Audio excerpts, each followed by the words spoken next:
नमस्कार दोस्तों, मेरे इस YouTube चैनल त्रिदेव शक्ति में आप सभी का बहुत बहुत स्वागत है।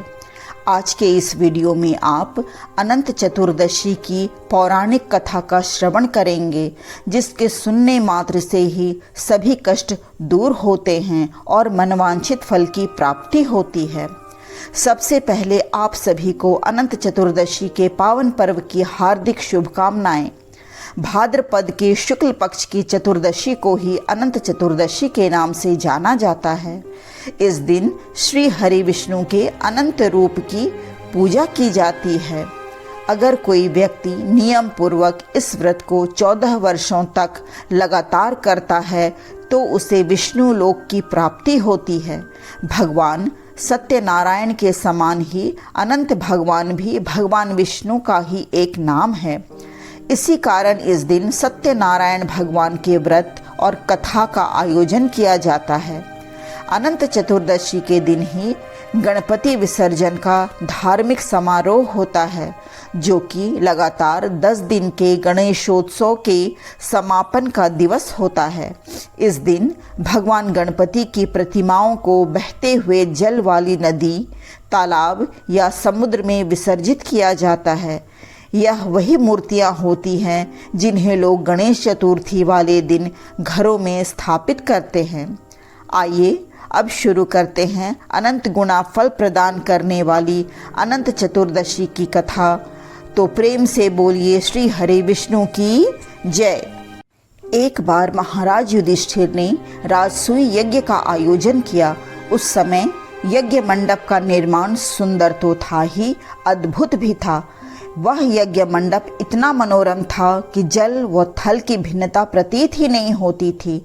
जल में स्थल तथा स्थल में जल की भांति प्रतीत होती थी। बहुत सावधानी करने पर भी बहुत से व्यक्ति उस अद्भुत मंडप में धोखा खा चुके थे। एक बार कहीं से टहलते टहलते दुर्योधन भी उस यज्ञ मंडप में आ गया और एक तालाब को स्थल समझकर उसमें गिर गया। द्रौपदी ने यह देखकर अंधों की संतान अंधी कहकर उसका उपहास किया। इससे दुर्योधन चिढ़ गया।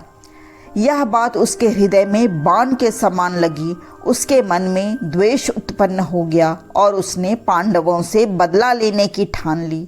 उसके मस्तिष्क में उस अपमान का बदला लेने के लिए विचार उपजने लगा। उसने बदला लेने के लिए पांडवों को द्यूत क्रीड़ा में हराकर उस अपमान का बदला लेने की सोची। उसने पांडवों को जुए में पराजित कर दिया। पराजित होने पर प्रतिज्ञानुसार पांडवों को 12 वर्ष के लिए वनवास भोगना पड़ा।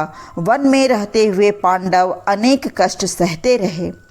एक दिन भगवान श्री कृष्ण जब मिलने आए तब युधिष्ठिर ने उनसे अपना दुख कहा और दुख दूर करने का उपाय पूछा। तब श्री कृष्ण ने कहा, हे युधिष्ठिर, तुम विधि पूर्वक अनंत भगवान के व्रत को करो। इससे तुम्हारा सारा संकट दूर हो जाएगा और तुम्हारा खोया हुआ राज्य तुम्हें वापस प्राप्त हो जाएगा। इस संदर्भ में श्री कृष्ण ने उन्हें एक कथा सुनाई। प्राचीन काल में सुमंत नाम का एक नेक तपस्वी ब्राह्मण था। उसकी पत्नी का नाम दीक्षा था। उसकी एक परम सुंदरी, धर्मपरायण तथा ज्योतिर्मयी कन्या थी, जिसका नाम सुशीला था। सुशीला जब बड़ी हुई तो उसकी माता दीक्षा की मृत्यु हो गई। पत्नी के मरने के बाद सुमंत ने कर्कशा नामक स्त्री से दूसरा विवाह कर लिया। सुशीला का विवाह ब्राह्मण सुमंत ने कौंडिल्य ऋषि के साथ कर दिया। विदाई में कुछ देने की बात पर कर्कशा ने दामाद को कुछ ईंटें और पत्थरों के टुकड़े बांध कर दे दिए। कौंडिल्य ऋषि दुखी हो अपनी पत्नी को लेकर अपने आश्रम की ओर चल दिए, परंतु रास्ते में ही रात हो गई तो वे नदी तट पर संध्या करने लगे। सुशीला ने देखा वहां पर बहुत सी स्त्रियां सुंदर वस्त्र धारण कर किसी देवता की पूजा कर रही थीं। सुशीला के पूछने पर उन्होंने विधि पूर्वक अनंत व्रत की महत्ता बताई। सुशीला ने वहीं उस व्रत का अनुष्ठान किया और 14 गांठों वाला डोरा हाथ में बांधकर ऋषि कौंडिल्य के पास आ गई। कौंडिल्य ने सुशीला से डोरे के बारे में पूछा तो उसने सारी बात बता दी। उन्होंने डोरे को तोड़कर अग्नि में डाल दिया। इससे भगवान अनंत जी का अपमान हुआ। परिणामतः ऋषि कौंडिल्य दुखी रहने लगे। उसकी सारी संपत्ति नष्ट हो गई। इस दरिद्रता का उन्होंने अपनी पत्नी से कारण पूछा तो सुशीला ने अनंत भगवान का डोरा जलाने की बात कही।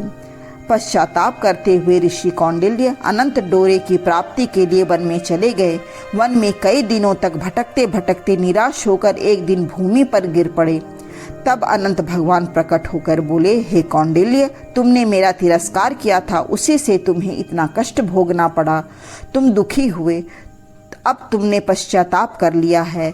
मैं तुमसे प्रसन्न हूँ। अब तुम घर जाकर विधि पूर्वक अनंत व्रत करो। 14 वर्ष पर्यंत व्रत करने से तुम्हारा दुख दूर हो जाएगा। तुम धन धान्य से संपन्न हो जाओगे। कौंडिल्य ने वैसा ही किया और उन्हें सारे क्लेशों से मुक्ति मिल गई।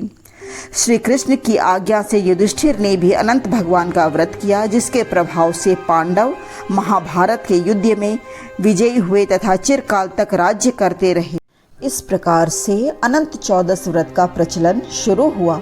बोलो अनंत भगवान की जय।